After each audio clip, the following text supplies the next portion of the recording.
Umasenso ang mag-asawang nagsimula. Ika nga sa walang-wala, nagsimula sila sa pinakamababa kung saan hindi naman ganun kataas ang kanilang palag-aralan, determinasyon, tiwala sa isa't isa at pangarap para sa pamilya ang naging puhunan kung saan sa ngayon po ay isa sa aming iniidolo dahil naabot nila yung kanilang pinapangarap na pamumuhay para sa kanilang mga anak. Samahan niyo po akong tunghayan ang kwento na kapupulutan natin ng napakaraming aral. Halika po at ating pakinggan. Ayan, okay mga kabukid, napakasaya po natin ngayon dahil makakapanayan po natin ang isa sa aming iniidolo, ang aming Tia Susing, kung saan nagsimula po sila talaga sa walang-wala. Alam ko po yun dahil kami po sa Pulay magkapit-bahay. Sila po ang magdaraos ng 50th year anniversary kung saan bukas po ito ay gaganapin. So, Tia Susing, happy anniversary. Oh, thank you. Meron lang po kasi akong nais na, siyempre gusto nating i-inspire yung ating mga manonood. At isa kayo sa napili ko na talaga namang sabi ko nga yung kanilang history ng kanilang pag-asama bilang mag-asawa, kung paano nagsimula, kung paano nila naabot talaga yung sabi nga ay sila ay nasa stable ng buhay at ang kanilang mga anak ay masasabi natin na meron na silang mga ika nga ay maipamamana buhat sa pinaghirapan nila mag-asawa. Tiya, mensahe lang po, paano nyo narating, paano kayo nagsimula?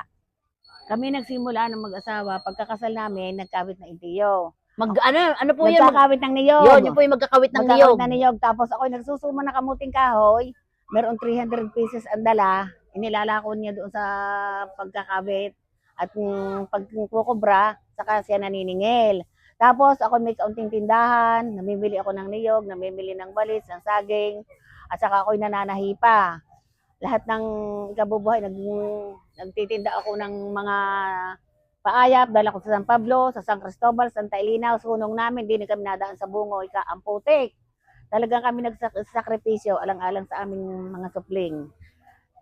Tunay po yan, tunay po yan. Yung pong sinasabi ko, ayun, isa diyang totoo sa aming buhay. Bago nung ako'y nagbuntes at nanganak dito sa akin ngayon ay kapitan, ay nung anak ko yan, ay pinaiiwanan sa ospital at kami walang pambayad. Nung panahon yun? Oo, sa dyan pinaiiwanan ng nurse. Sabi ng nurse sa akin, ay misis, ay yung inyong anak, pag hindi kayo nakabayad, igagarantor ninyo. Hanggang hindi kayo nakakabayad, hindi niyo makukuha. Tapos yung mailabas namin, ay itong akin naman yan, si kapitan yan, ay merong hindi bagayan ng gatas, isa na linggo hindi pa nadumi. Ako hindi naman ako makapag-breastfeeding at wala akong gatas.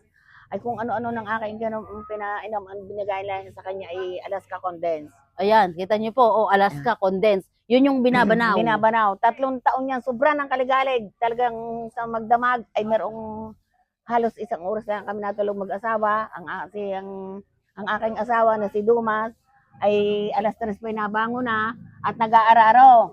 Pagkadating, ako wala pang sinaing, ay ang isasahod niya sa kanyang kamay ay tuwalya at halinan ako para lang makapagluto. Talagang yung pinagdaanan ay hindi ganun kasimple. Nako, sobrang naging hirap namin. Lahat nating mga kasalan diyan, ako inihatid sa Desperas at ako nagtitinda. Kakaunin niya ako sa umaga, siya may alaga ng bata sa gabi. Kailan naman po nyo naramdaman yung uti-uti ng kayo ay ika nga ay nakakaraos na, nakakaahon na? Simula nung ako umana kay Dexter, ay parang Yung pangalawa na. Oo. Ang una po kasi, ang tinutukoy niya nung una, yung panganay po niya, yung pong aming punong barangay ngayon, si Kapitan po. Tapos yung padalwa ko ng anak, ayun nakapag-ipon na kami ng para sa ako laging cesarean. Nagbili kami ng 1 baka at gagastusin man para dito sa aking padalawang anak na walang iba kundi si Dexter na sunod kay Kapitan. Ayan. Yan. Tapos, after 4 years, ako nagbuntis uli. Ang inianak ko may 7. Noon ay utay-utay na medyo, kung sabang hindi naman madami pira. Namimili na kayo ng mga niyog-niyog noon, ano? Simula pa nung ako namimili na. Lahat na. Tanda ko po yun kasi pag kami naglilikay, dinadala namin kina Tia, pinapalit namin ng kindi. Bago ako ang aking asawa na si Dumas, nabili sa tanawa ng mga baboy, kami nagpapaibi ng baboy, ang paibi yata na namin mahigit na 50. Tapos ang kambing namin alagay mahigit na 30 at noong primero, nangingiwihan kami ng baka. Noong kailan, kami naman ay nung magkapira na, nakakaimpok ng kaunti, ako bumili ng mga baka at kalabaw. Inabot ang aming paibing baka ng 120 heads. Paiwi ninyo yun. Paiwi, Tayo po, nagsimula sila yung mangingiwihan. Alam niyo yung mangingiwihan, yun pinapaalagaan lang sa kanila. hanggang sa sila ay tipid po talaga kasi sila walang Oo. bisyo si Tio, Oo, wala nga. wala silang bisyo. Mm. So, sa pag-iimpok nila, yung dating mangingiwihan, biglang sila na ngayon ang nagpapaiwi. At umabot nga ng 120 ulo ng baka. Oo. Bukod pa ang mga baboy. Mga baboy at kambing. Ayan. Ngayon, nung kami pagka may nag-alok sa amin na lupa, ay di may kaunting pera, kulang ang pera, nagbibili kami ng baka. Nano naman ang lupa ay hindi ganoon. Hindi gayong kamahal. Pero ang pera noon napakahalaga. Ay nung magtagal, ay di pagka may utay-utay nakakabili, di kami nagbibili ng hayop. Ngayon may hayop pa naman kami, siguro more than 20 heads. Isa po sa ipagmamalaki ko, sabi nga sila ay nagsimula sa napakaliit na Talagang bahay. walang-wala. Nalalaglag na ang dingding na kabayan ay binabras ko pa para Ayan. mailagay sa aming bahay at Itagpi uli. tatagpi ko.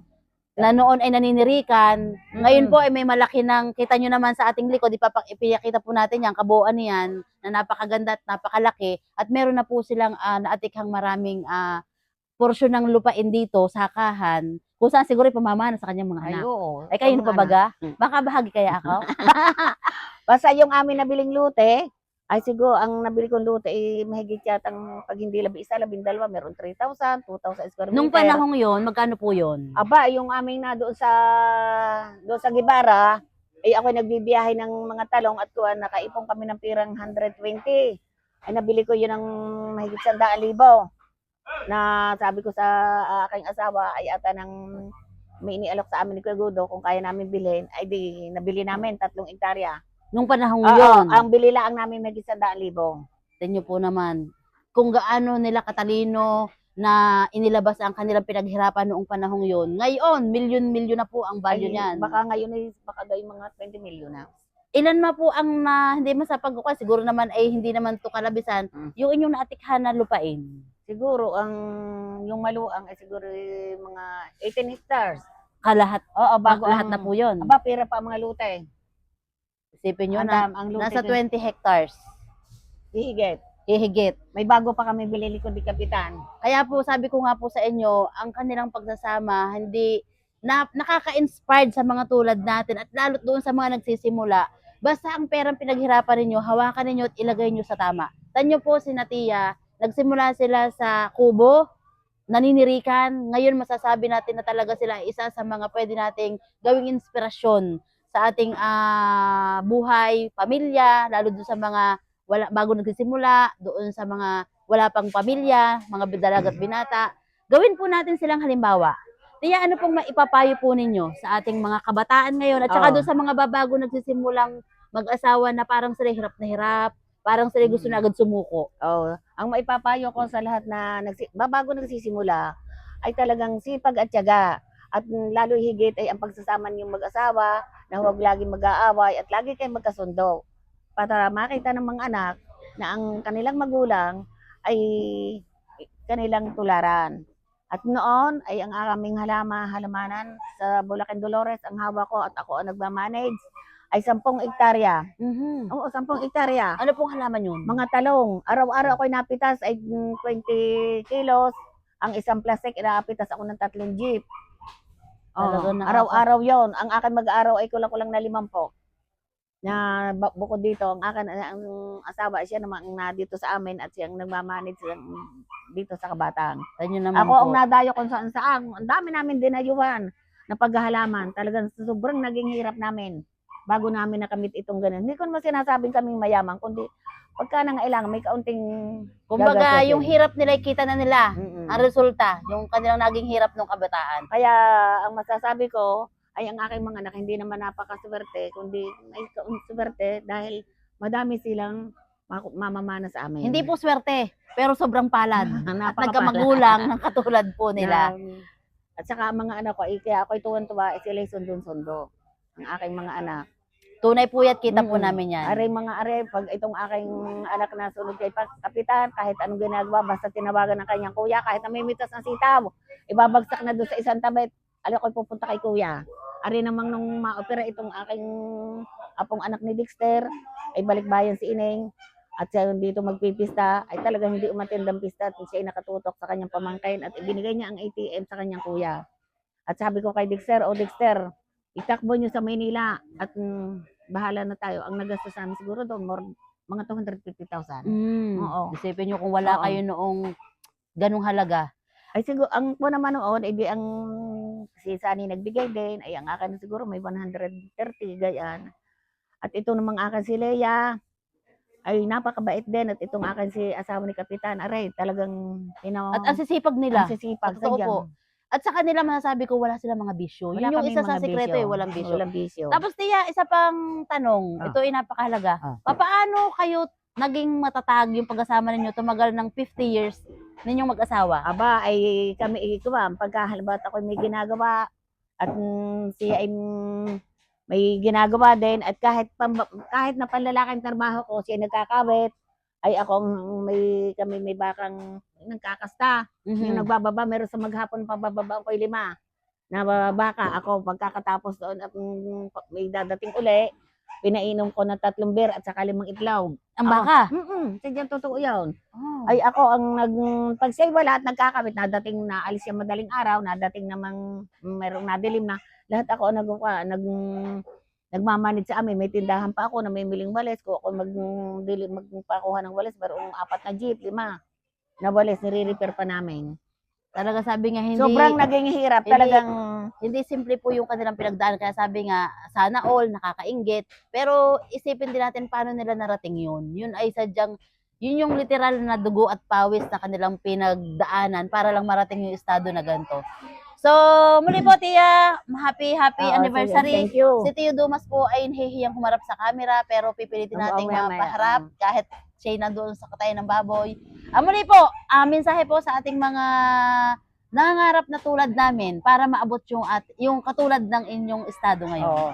Ang masasabi ko lang sa gustong umangat ang buhay, hindi ko naman sinasabing kami mayaman, basta ang igihin yung mag-asawa ay ang pagsasama, lalo higit ay ang paghahanap buhay, at may laging kay Lord tayo hingi ng tulong na tayo ibigyan ng biyaya at huwag magkakadiferensya. Lagi tayong gabay ng Panginoon. Kahit kayo masipag at tayo ay magkakasakit, wala din. Kaya laging tayo ay alagaan din ang sarili. Alagaan ang sarili, at saka ang ating Panginoon Diyos laging huwag kalilimutan.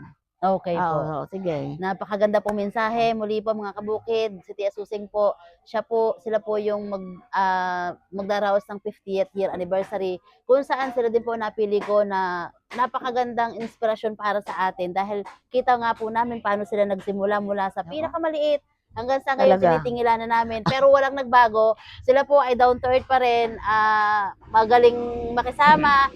Hindi nagbago, kumbaga, andyan pa rin sila pag may nangangailangan, andyan po pa rin po sila. Actually, anak po nila ang aming punong barangay, na napakahusay at napakaporsigidong tumulong po sa aming barangay. Ay, ako pag bumili no ng hawat at ako nagbulante ng paayap, ay di 1/4 na hawat, 1/4 na saptap, yun, dinidivide ko sa 1 buwan. At hindi pa kami nagpipirito at panay binange. Ayan, at laging may gulay na paayap, at ayun, talagang dinidivide ko. Pag ako bumili na sa kilong isda galing sa pagtitinda ng paayap, ay ang aking ina naman ay may tindahan, ay akin munang isasaing at dadaling ko doon. Pag nasambot ang aking kapital at may tubong kaunti, saka kami kakain. Iyon. Oo, totoo yun talaga, Angel, sa naging hirap namin. So yan po ha, pakinig naman po natin. Ito po ay napakagandang inspirasyon na pwede nating tularan. Sabi nga, wag tayong mamihasa doon sa salitang sana all.